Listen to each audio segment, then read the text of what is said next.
Kenapa JASB je kena sita, rumah pelacuran kasino apa tak kena sita? Mana tahu aku, tanya aku. Apa?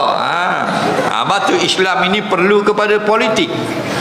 Perlu kepada politik untuk mendapatkan kuasa. Ahli politik Islam ini niat dia betul. Lagu mana? Nak dapatkan kuasa. Apa tujuan bila dapat kuasa? Nak melaksanakan amar ma'ruf nahi mungkar. Tu saja. Selamatlah ahli politik kita. Kalau tak ada kuasa, kita tak boleh nak buat. Kalau judi dalam kampung Bukit Cepaka belakang Sejid Bera Bukit itu 2 orang judi, 3 orang, tak payah tubuh kerajaan Islam. Tok Imam, Tok Bilal, Tok Siok pergi berapa nombor lagi dah. Betul tak? Okey, faham? Tapi kalau judi di kasino, boleh tak? Imam-imam Terengganu pergi ratik depan kasino. Allah, Allah. Tutup kasino. Tak, memerlukan kuasa. Faham?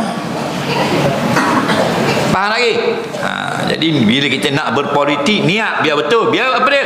Aku nak dapatkan kuasa melalui saluran politik. Dengan kuasa itu nak amar ma'ruf nahi mungkar. Siapa suruh? Allah suruh amar ma'ruf nahi mungkar. Faham?